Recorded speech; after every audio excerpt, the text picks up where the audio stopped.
Hey guys, I made a video last week or the week before, which was I put an order through to my normal HGH contact, which was doing really well with me. I bought like at least 5 kits from them.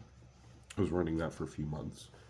And then all of a sudden I put an order through and I didn't get my kit and I didn't get a response from them.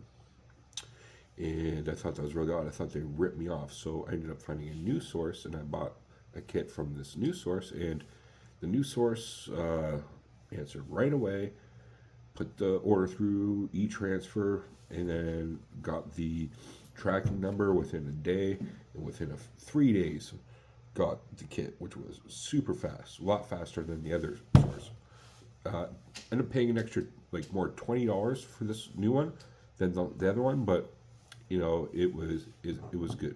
And I don't know if it's because I hadn't done HGH for a few weeks, and my sensitivity kind of went down, and then when I did it again, went up. But I got all the telltale signs of doing HGH, which is, if you do it and you eat any type of carbohydrates, I don't know if you guys have experienced that before. Your blood sugar levels go kind of skyrocket, and you kind of get an undesirable side effect. That's why you're not supposed to do that, which I did one time.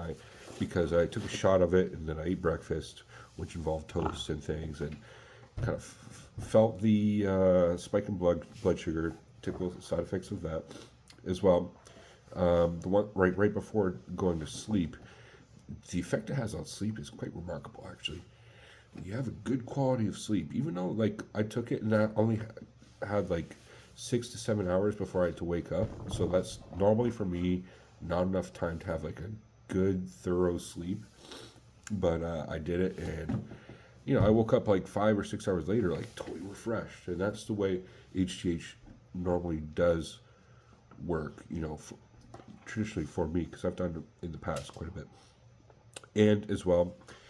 And some people have noted this. I've noticed it myself, which is the effect it has on dreams. Like you have very vivid dreams on it. It's wild, actually. I haven't had the carpal tunnel from this new source. When I did the last time, I did. And then it kind of went away over time. I think you kind of become acclimatized to at least the amount you do. So like I was doing like 5 or 6 IUs a day. At first or for the first 2 months, I was getting substantial carpal tunnel. Like when I would wake up at night, my fingers were numb.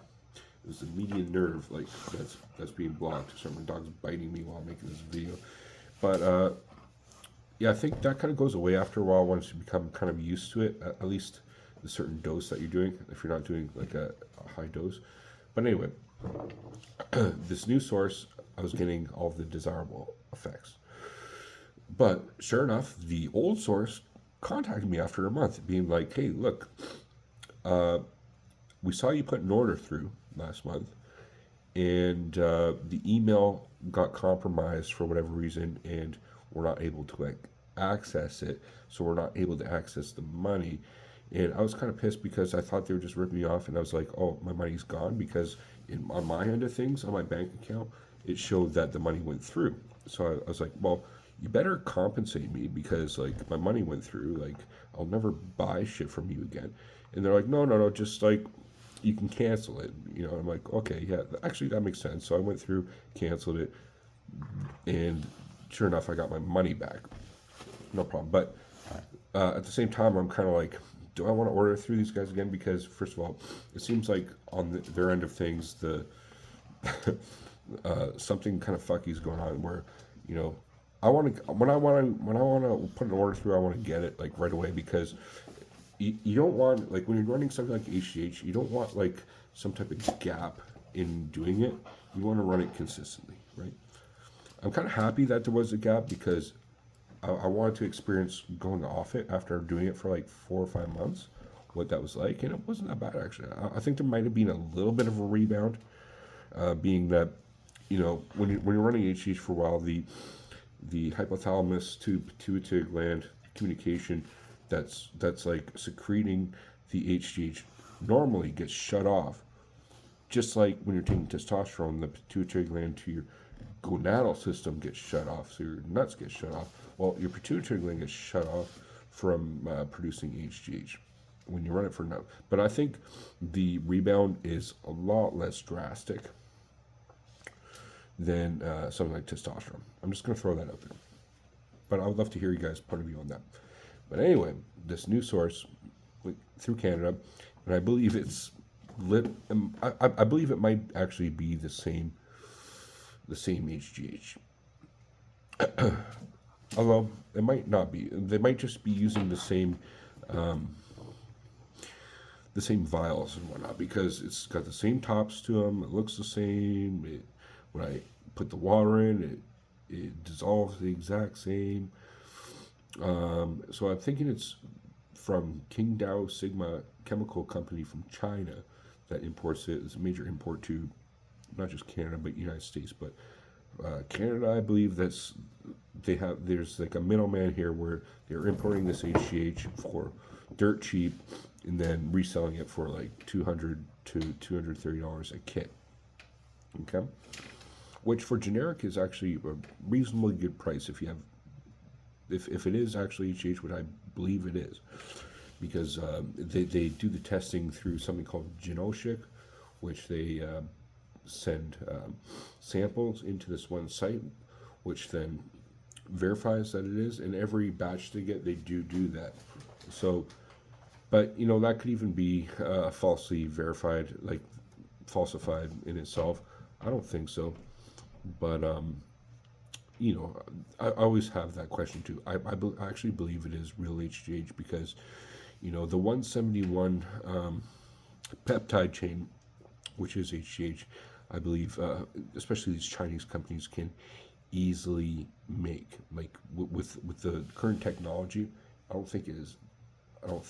I know that it's not difficult for them to make this peptide chain, but there might be other impurities and things. I always question that too, but I got great results from this the last one I was doing. I believe this one, because of once I started doing it again this last week, got all the telltale signs of that it's legit HGH. You can just tell once you've done HGH for enough and you go off it and then you go back on, you can tell that I think it's real. So I'm back on it and I'm so happy for that, because other than testosterone and maybe like primobolan or something like the secondary steroid compound, HGH is like ideal for me. That's what I want to be taking all the time for a few reasons. One is just the growth of new tissues, muscle tissues, connective tissues in the joints and in the muscles themselves. You know, through like the cell replicating, and in areas of the body that cells do not replicate easily. So that's for one thing. Second is the lipolysis that happens. You know, I injected it straight into the stomach area, and I had questions whether injecting the stomach area will create fat loss, like locally being right where you injected. But from my understanding, actually, it has to go first. Once you inject it, it goes into the capillaries and things in the blood system, then it goes systemically, and then through systemically, then it goes then again locally to areas that cause fat loss, being lipolysis, where it breaks down the fats, the brown fats and things, the stubborn belly fats and other things that then converts to energy and into growth in the body. The other thing is the uptake. This HGH converts to IGF factor 1, and that helps with the uptake of amino acids to the cells where needed for muscle growth. And this has a lot of this has great positive effects. And as well, the last thing is regeneration and of just like coming back from, like, if you have a hard workout, you're going to recover faster. Recovery is a lot better on HGH. Okay, so that's that. Now it goes hand in hand with testosterone, because when you take testosterone, it converts to estrogen. Okay, and estrogen works very well with IGF factor 1. Now, you don't want your estrogen too high, so it's like you have the perfect balance of estrogen. You don't have it too high or too low, right? You're not crushing it, and you're not skyrocketing your estrogen. You're going to have other fucking side effects. You have enough estrogen. Okay, once you have baseline, now you can take another secondary compound that increases the anabolic effects and not too much androgenic effects. Right? Too much androgenic effects is known as being dirty traditionally, but undesirable androgenic effects. Okay, a little bit of androgenic effects is good though, but not too much. Now you got that in check. Okay, you add the HGH is like running a two-legged race instead of a one-legged race by just the steroids themselves, because synergistically it works with now your estrogen levels in check, everything else in check. It just works well, and then when you got your food and you got your exercise in order on top of that, it's just like bam, it's the perfect formula. And that's what I think a lot of people listening here, myself, this is what I want, desirable, is the perfect formula of all type of compounds you're taking, on top of not just the steroid and HGH compounds, but your macronutrients, creatine, amino acids. Again, amino acids is key to this, because the uptake of amino acids to the actual cells that are growing and recovering is going to be very much helped by the HGH. Okay, and as well, it's going to help with sleep, like the recovery that you have on sleep. There's something there when I take the primary injection at nighttime, right before I sleep, the bigger one, the bigger dose of it. But when I wake up, I take a small dose, just to have a little bit. When I wake up, before I eat anything, like about an hour before I actually start eating anything, I take an injection. I still might drink coffee at the time, because coffee doesn't involve a lot of carbohydrates. It's not going to convert to sugar, but like I take that in a little bit of an injection in the morning, but the major injection at night when I'm not eating anything. Okay, so here, I'll just do it right now. Fuck it. I got the last of this, and I fill one of these full up, and I just do parts at a time. You know what I mean? And doing the subcutaneous, I don't even worry about like disinfecting it all the time. I never had an issue with it. Nothing's going to get infected there. And that's why I just injected the rest of it right now before I go to bed. So I'll leave it there, guys. HGH, what was your experience with it? I love it. I think it's something I'll run potentially the rest of my life.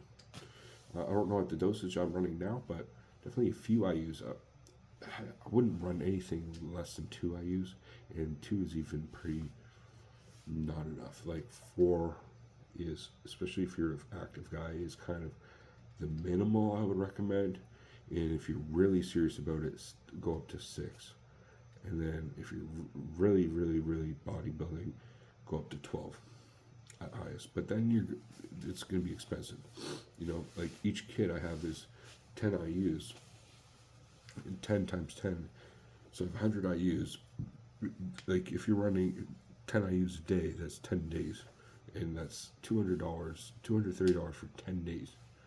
So do the math on that one, and then do the math on everything else you're running, and your gym membership, and your creatine, everything, right? And your food. Food's the most important thing. Food's the most important anabolic, right? You're gonna be eating well and things. So, I wouldn't run HGH high in substitute for something else. Like if you got everything else in order, you can afford it. Yeah, bring your HGH up a little bit, but maybe just start running at 4 IUs. That's plenty. Run 4 IUs for 4 months on top of your TRT plus cycle. I don't know. Like if you're running TRT plus, it's like, and you're not running HGH, I'd almost question like what the hell you're doing, because again, you're just running a one-legged race at that point. When you got the estrogen levels and everything up proper, boom, add that HGH. It's gonna help you a lot. It's going to expedite and synergistically help your gains and your fat loss, 100%. And that's just a fact. That's what bodybuilders do. There's a reason for that, and athletes in general. So I'll leave it there, guys. let me know what your thoughts on this video. And like always, peace.